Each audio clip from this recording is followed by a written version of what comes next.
Hi friends, నేను సంతోష్ కుమార్. ఈ video AP 10th class new NCERT mathematics text book నుండి 12th chapter surface areas and volumes నుండి 15th video. ఈ వీడియోలో మనము ఎగ్జాంపుల్ 6 అయితే కంప్లీట్ చేసుకుందామండి. కంపల్సరీగా ప్రీవియస్ వీడియోస్ చూడండి ఫ్రెండ్స్.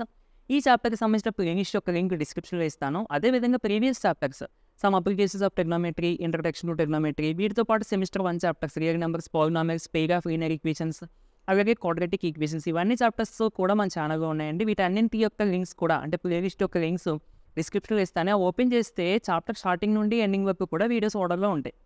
సో దట్ మీకు ఈజీగా ఉంటుంది ఏ కాన్సెప్ట్ ఏంటి, ఎక్సైజ్ ఏంటి అన్నది. కంపల్సరీగా చూడండి, మీతో పాటు చదువుకునే మీ ఫ్రెండ్స్కి కూడా షేర్ చేసేయండి. సరే, మనం ఫస్ట్ క్వశ్చన్ చదువుకుందాము. దీన్ని ఎక్స్ప్లెయిన్ చేసుకున్న తర్వాత సొల్యూషన్ మీకు నీట్గా ఎక్స్ప్లెయిన్ చేస్తాను. ఓకే, డయాగ్రామ్ మనకి క్వశ్చన్లో ఇచ్చేసారండి. A juice seller was serving his customers using glasses as shown in the figure. అంటే ఒక జ్యూస్ సెంటర్ ఉందంట, అక్కడ ఎవరైనా జ్యూస్ ఆర్డర్ చేస్తే ఇటువంటి టైప్ ఆఫ్ గ్లాసెస్లో వాళ్ళకి జ్యూస్ వేసి ఇస్తున్నారంట. ఇక్కడ అబ్జర్వ్ చేస్తే ఇది నార్మల్గా చూడడానికి సిలిండ్రికల్ షేప్గా ఉండేటువంటి గ్లాస్ లాగా ఉంటుంది, కానీ లోపల చూసారా ఈ విధంగా ఈ షేప్గా ఉంటుంది. అంటే ఇఫ్ ఇన్ కేస్ మనం జ్యూస్ వేస్తే ఇక్కడ మొత్తం ఫిల్ అయిపోదు, ఇక్కడ వరకు అంటే రెడ్ కలర్ జ్యూస్ అని అనుకోండి, అంటే మీకు ఒక ఐడియా కోసం అంతే. సో ఇలా ఫిల్ అవుతుంది. ఇలాంటి గ్లాసెస్ ఎందుకంటే వాళ్ళకి లాభం కోసం అంతే కదా. ఇప్పుడు ఇది లేదనుకోండి ఇంకా కొంచెం ఎక్కువ అమౌంట్ జ్యూస్ పడుతుంది. సో ఇలాంటి షేప్స్ కొన్ని ఉంటే ఆటోమేటిక్గా జ్యూస్ తక్కువ పడుతుంది, వాళ్ళకి కొంచెం లాభం, అవునా కదా. సో ఆ విధంగా ఇటువంటి టైప్ ఆఫ్ గ్లాసెస్ యూజ్ చేస్తున్నారు అని చెప్పి మన క్వశ్చన్లో క్లియర్గా ఇచ్చారు diagram. Okay, the inner diameter, ఇక్కడ డైరెక్ట్గా ద డయామీటర్ అని ఇవ్వకుండా the inner diameter of the cylinder glass అని ఇచ్చారు. అంటే యాక్చువల్గా ఇన్నర్ డయామీటర్ అని ఇచ్చినా లేదంటే diameter of the cylinder glass అని ఇచ్చినా డైరెక్ట్గా మనం ఇక్కడ ఈ సిలిండర్ యొక్క డయామీటర్ తీసేసుకుంటే సరిపోదు. డయామీటర్ అంటే ఇదంతా కదండి, అవునా కదా. ఎంత ఇచ్చారు? వాజ్ 5 సెంటీమీటర్స్ అని ఇచ్చారు. Next, but the bottom of the glass had a హెమీస్పెరికల్ raised portion. అక్కడ మనం ఆగడంటే హెమీస్పెరికల్లో ఉండేటువంటి సాలిడ్ కింద ఉంది కొంచెం పోర్షను అని అంటున్నాడు గ్లాసులో. Which reduced the capacity of the glass. మనం ఆల్రెడీ చెప్పుకున్నాం కదా, ఇలా ఉండడం వల్ల జ్యూస్ క్వాంటిటీ అనేది తగ్గుతుంది అన్నట్టుగా చెప్పుకున్నాం కదా, అదే అక్కడ ఇచ్చారు. సరే, next, if the height of the glass, total height of the glass అంటే మొత్తం ఇక్కడ నుండి ఇక్కడికి కింద వరకు ఎంతండి మనకి టోటల్ హైట్ అంటే ఇది డౌన్ అన్నమాట, కింద 10 సెంటీమీటర్స్ అంట height of the glass. Find the apparent capacity of the glass and its actual capacity. Apparent capacity of the glass and its actual capacity. ఇక్కడ actually capacity is related to the word volume అన్నమాట. అంటే మనం volume కనిపెట్టాలి, apparent volume, actual volume of this glass కనిపెట్టాలి. సరే, ఇక్కడ apparent అంటే ఏంటి అంటే మనకి విజిబుల్, అపరెంట్ అంటే ఇంకా చెప్పాలంటే విజిబుల్గా మనకి కనబడేటువంటి వాల్యూమ్ అన్నమాట. ఇప్పుడు నార్మల్గా ఇది గ్లాస్ అనుకుంటే మీకు ఇది చూడడానికి ఇలా చూస్తే ఇది నార్మల్గా సిలిండర్ షేప్గానే వస్తుంది. లోపల హెమీస్పియర్ ఉన్నది, లోపల కింద హెమీస్పియర్ ఉన్నది అన్నది మనకి ఎలా చూస్తే కానీ తెలియదు. అఫ్కోర్స్ ట్రాన్స్పరెంట్ గ్లాస్ అయితే కొంచెం ఐడియా ఉంటుంది, బట్ ఇక్కడ నార్మల్గా అది ట్రాన్స్పరెంట్ గ్లాస్ కాదని అనుకుందాం కొద్దిసేపు. అంటే ఇలా కనబడదు మనకి, లోపలిది కనబడకుండా, అంటే గాజుది కాకుండా నార్మల్ గ్లాస్ అని అనుకుందాం. ఇప్పుడు అపరెంట్ వాల్యూమ్ అంటే నార్మల్గా ఇప్పుడు మీరు ఇలా చూస్తే మీకు లోపల హెమీస్పియర్ ఉందని కనబడదు. అంటే ఏంటి, ఈ సిలిండర్ యొక్క వాల్యూమ్ మనం ఫైండ్ అవుట్ చేయాలి. అపరెంట్ అంటే మీకు విజిబుల్ అయ్యేటువంటి సాలిడ్ యొక్క వాల్యూమ్ అన్నమాట. సో ఇలా చూస్తే మీకు నార్మల్గా గ్లాస్ కింద ఉంటుంది అది.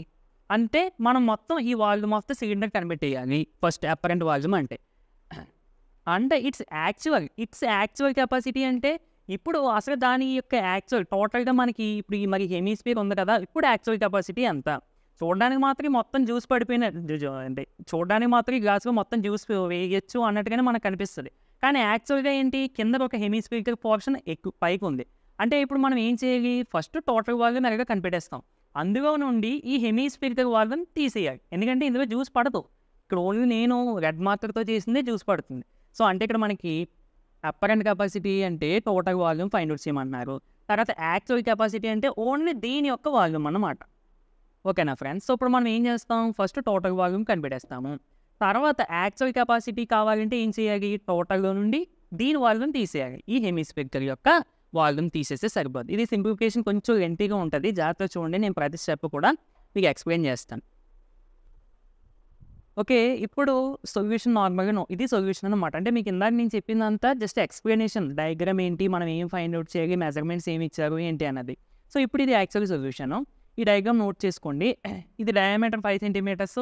ఏంటి డయామీటర్ ఆఫ్ ద మనకి సిలిండర్ ఇచ్చినట్టు and height of the cylinder ఇచ్చారు. ఇక్కడ ఇంకోటి మీరు అబ్జర్వ్ చేస్తే డయామీటర్ యొక్క సిలిండర్ యొక్క డయామీటర్ ఎంతైతే ఉంటుందో హెమిస్ఫియర్ యొక్క డయామీటర్ కూడా అంతే ఉంటుంది. అంటే సిలిండర్ యొక్క రేడియస్ ఎంతైతే వస్తుందో హెమిస్ఫియర్ రేడియస్ కూడా అంతే వస్తుంది. సో ఇక్కడ మనం రాసుకుందాము. First height of the cylinder H అని అనుకుందాము. H equal to 10 centimetres.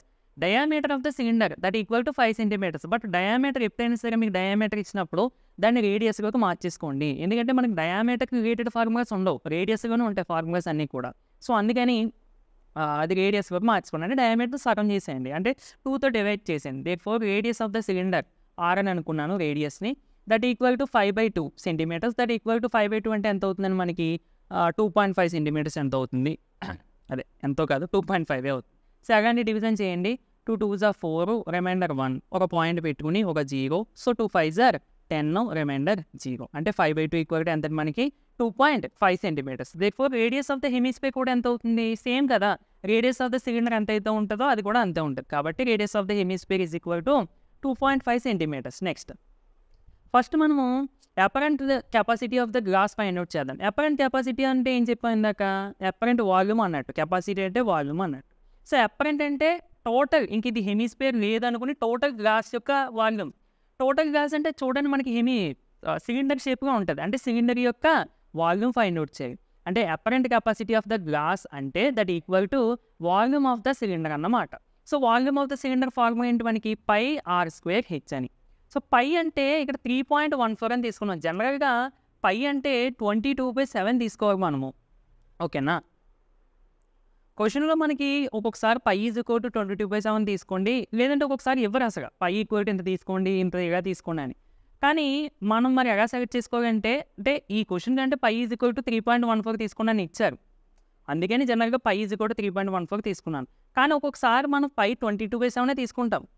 ఎందుకు ఇది తీసుకోవాలి అంటే మనకి ఏమైనా క్యాన్సిలేషన్ అయ్యే ఛాన్స్ ఉంటే ఇది తీసుకుందాము, లేదు ఇక్కడ క్యాన్సిల్ అయ్యే ఛాన్స్ లేదు కాబట్టి 3.14 తీసుకోమని అన్నమాట. క్వశ్చన్ కూడా అన్నారు కాబట్టి అలా తీసుకున్నాం. సో నెక్స్ట్ మనకి ఏమవుతుంది? పై అంటే 3.14 ఇంటూ ఆర్ స్క్వేర్, అంటే ఆర్ ఇంటూ ఆర్ అని. ఆర్ అంటే 2.5 కదా, సో 2.5 ఇంటూ 2.5 ఇంటూ 10. సో మీకు దీన్ని మల్టిప్లై చేసుకుంటే ఇది ఆన్సర్ వస్తుంది. ఫస్ట్ మీరు ఈ రెండింటిని మల్టిప్లై చేసేయండి. నార్మల్ మల్టిప్లికేషన్ చేయండి, అంటే 2.5 ఇంటూ 2.5. సో మీకు పాయింట్ లేదనుకుంటే నార్మల్గా మల్టిప్లై చేస్తే 625 వస్తుంది. ఇప్పుడు పాయింట్ ఇక్కడ ఇటు సైడ్ నుండి ఒక డిజిట్ ముందు ఉంది అండ్ ఇటు సైడ్ నుండి ఒక డిజిట్ ముందు ఉంది. అంటే మొత్తం ఎన్ని డిజిట్స్ ముందు ఉందంటూ 2 డిజిట్స్. కాబట్టి ఆన్సర్గా 2 డిజిట్స్ ముందు పాయింట్ పెట్టాను, అంటే 6.25. సో ఇప్పుడు రెండింటిని ఇంటూ చేస్తే ఎంత అవుతుందండి? 6.25. తర్వాత దీన్ని 10తో ఇంటూ చేసేయండి, ఓకేనా? 10తో ఇంటూ చేస్తే ఏమవుతుంది? సింపుల్గా 6.25 ఇంటూ 10 అంటే 10తో ఇంటూ చేసినప్పుడు ఎప్పుడైనా సరే డెసిమల్ ఒక రైట్ సైడ్ డిజిట్కి షిఫ్ట్ అవుతుంది. అంటే ఏమవుతుందండి? 62.5 అవుతుంది. అంటే టోటల్గా ఈ ప్రోడక్ట్ చేస్తే మీకు ఆన్సర్ ఎంత వస్తుంది? 62.5 వస్తుంది. ఇప్పుడు 3.14 ఇంటూ 62.5.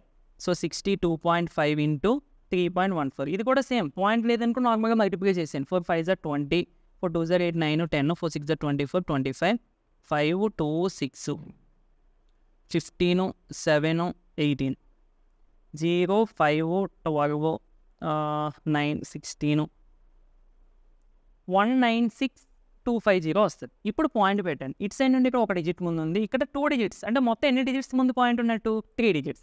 సో ఆన్సర్లో 3 డిజిట్స్ ముందు పాయింట్ పెట్టండి, అంటే 196.250. ఇంక ఈ జీరోకి తీసేసుకోవచ్చు మనం. అంటే ఇంక ఎంత వచ్చిందని మనకి 196.25 centimetre cube, which is our apparent volume of the glass. అంటే ఈ సిలిండర్ యొక్క మొత్తం వాల్యూమ్. ఇప్పుడు మనం ఏం చేయాలి? యాక్చువల్ వాల్యూమ్ ఫైండ్ అవుట్ చేయాలి. అంటే యాక్చువల్ కెపాసిటీ అన్న యాక్చువల్ వాల్యూమ్ అన్న ఒకటే ఇక్కడ. సో యాక్చువల్ వాల్యూమ్ అంటే ఏం చెప్పానండి? ఈ మొత్తం సిలిండర్లో నుండి ఈ హెమిస్ఫియర్ యొక్క వాల్యూమ్ తీసేయాలి. అందుకని చూడండి, actual capacity equal to apparent capacity, అంటే మొత్తం వాల్యూమ్ మైనస్ ఇందులో నుండి ఏది తీసేయాలి? వాల్యూమ్ ఆఫ్ ద హెమిస్ఫియర్ తీసేయాలి.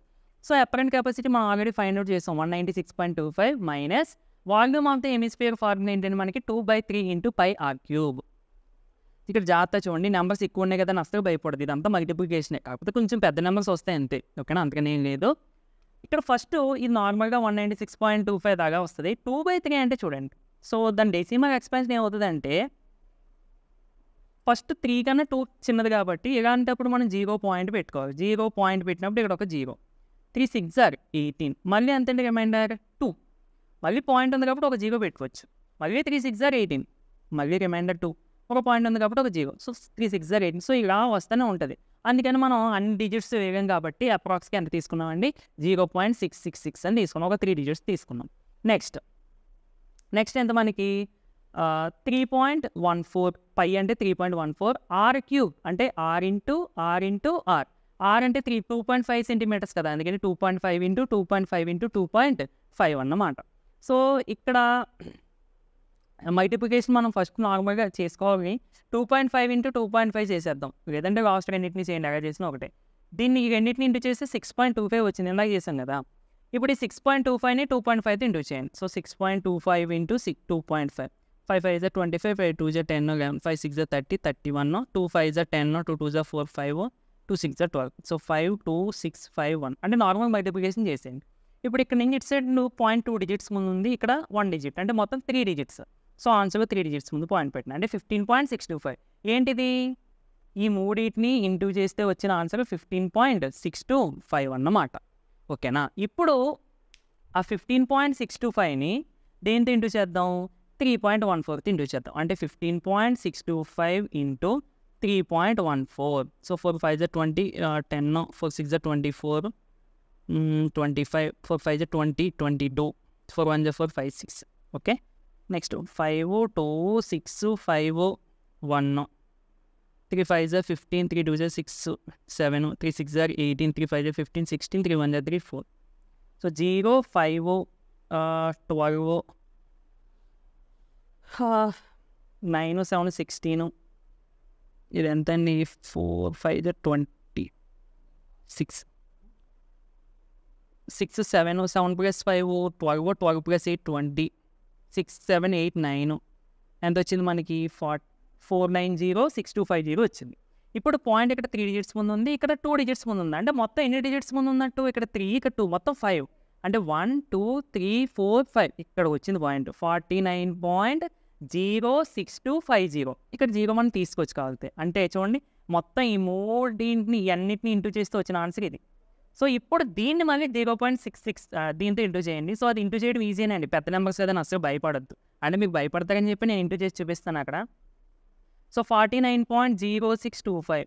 సో 0.666తో ఇంటూ చేసేస్తే 6 5 is 30, 6 2 is 12, 12 plus 3 15, 6 6 is 36, 37, 6 9 is 54, 6 4 is 24, 24 plus 1 29. So ఇంక ఇవన్నీ కూడా ఇవి కదా 0 5 ఇవి కూడా 6 కాబట్టి 0 5 7 3 4 9 2 మళ్ళీ ఇంకొక 6 కాబట్టి 0 5 7 3 4 9 2.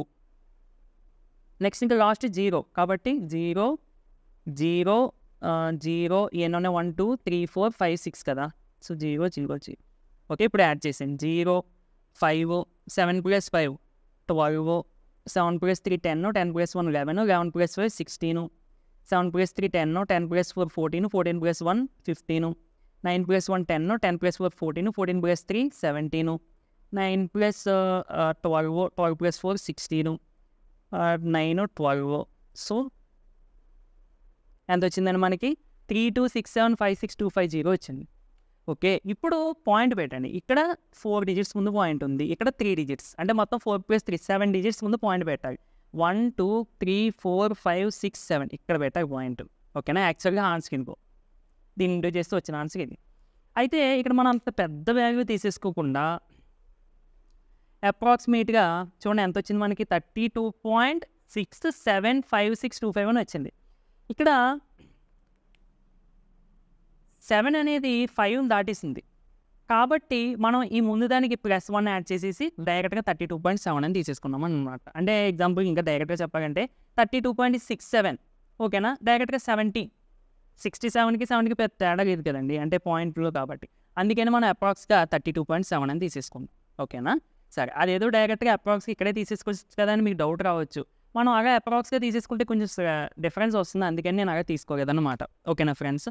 సరే, సో ఇప్పుడు డైరెక్ట్గా మరి సబ్ట్రాక్షన్ చేసేయండి. 196.25 మైనస్ 32.7 5 సబ్ట్రాక్షన్ కదా. 12 - 7 అంటే 5 5 - 2 3 13 minus 3 16. So 163.55 centimeter cube is the answer. Actually మనకి క్వశ్చన్ బ్యాంక్ అయినా టెక్స్ట్ బుక్ అయినా 160.54 అని ఉంది. ఇలా కొంచెం స్లైట్ డిఫరెన్స్ ఉన్న పర్వాలేదు, ఓకేనా. మనకి పాయింట్ తర్వాత ఒక డిజిట్ కొంచెం మన దగ్గరలో వస్తే సరిపోతుంది. ఎందుకంటే మనం 2/3 అప్రాక్సిమేట్ వాల్యూ, పై కూడా అప్రాక్సిమేట్ వాల్యూ, ఇవన్నీ కూడా మనకు కరెక్ట్ వాల్యూస్ కావు. దగ్గర వాల్యూస్ తీసుకోవడం వల్ల మనకి ఇలాంటి ఆన్సర్స్ వస్తాయి, ఓకేనా ఫ్రెండ్స్. సో వీడియోని అయితే తప్పకుండా లైక్ చేయండి. అండి మరిన్ని వీడియోస్ కోసం మన ఛానల్ని సబ్స్క్రైబ్ చేసుకొని డైలీ ఫాలో అవడానికి అయితే ట్రై చేయండి. నెక్స్ట్ వీడియోలో మళ్ళీ కలుద్దామండి. Thank you for watching.